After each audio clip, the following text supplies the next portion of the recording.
All right, Dryland, day 6, or week 2, day 2. We are basically exactly the same as Tuesday last week.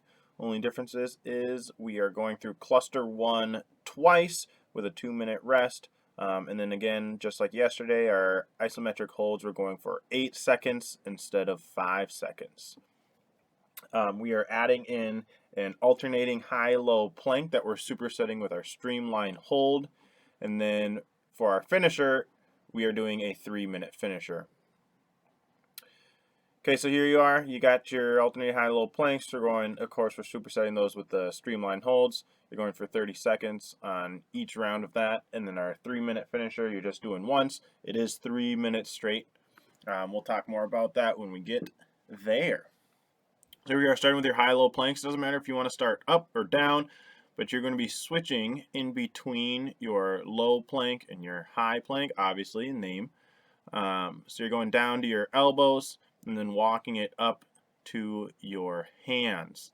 You can see here I'm switching off which hand I'm stepping up with first so that I'm not always pushing up with my right arm first or always pushing up my left arm first. Okay, just like when we do a normal plank, you want your core to stay engaged all the way through, right? And we're trying to stay level as we go through. You can see a little bit of rotation here. You're trying to rotate instead of shifting side to side. Okay, so again, you're staying tight, stepping up, bing, bang, boom, boom. Hips aren't too high. Hips aren't too low. Again, you've just got 30 seconds of this. Find a pace that you can keep for 30 seconds. Obviously, don't go too slow and don't try and go too fast. Stay controlled. Get a good pace. Work your way through this. Next, we got our 3 minutes finisher. We've all done these before. Basically, you're in your sit-up position. I would like your knees at about 90 degrees.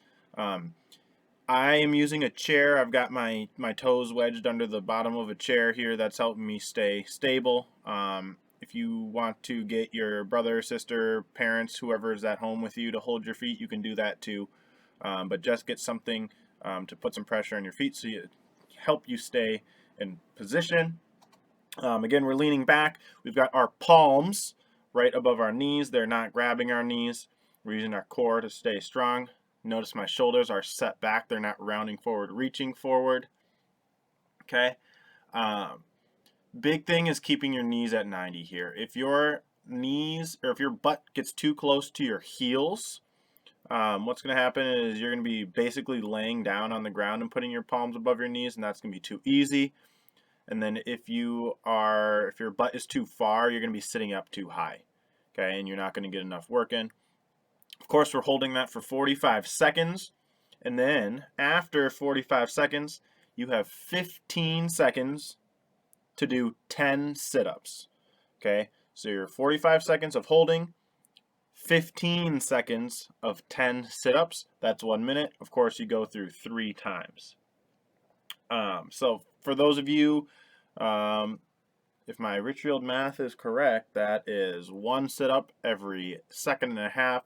So for those of you, if you can remember, when we do how many sit-ups you can do in a minute, if you are 45 plus, you should be able to get these in. Right when you finish your 10 sit-ups, you go into your hold. If you finish your 10 sit-ups before the 15 seconds, you go right into your hold.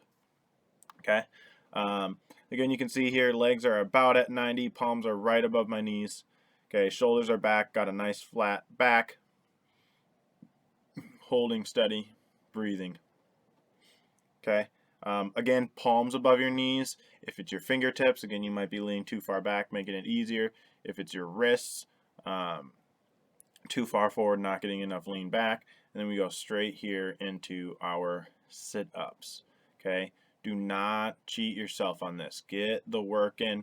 It's going to be a struggle, especially if you haven't been working on your abs or anything in general. Okay. But we're going to build up into it. We're going to get these a little bit more intense. Okay, obviously again today we have a little bit of shoulder integrity and streamline work again. So I want us to really work on the streamline right now before we get into the pool because it is so important to have a tight streamline. Okay, we'll talk about this more as we get into the swimming, but the tight streamline, being efficient through the water, carrying your speed into your stroke is super important. So right now we're working on the comfort and ease of getting into the position of the streamline. So if your shoulders are a little bit tighter and you're a little bit uncomfortable in your streamline, that's okay right now. But continue to do these, and if you want to throw them in on other days, that's all right. But we need to be able to get into our streamline. And then that's it. So yeah, keep trying to get through these. We're gonna keep building up, and I'm hoping and praying that we can get into the pool very, very soon. Keep up the hard work, and again, if you have any questions, let me know.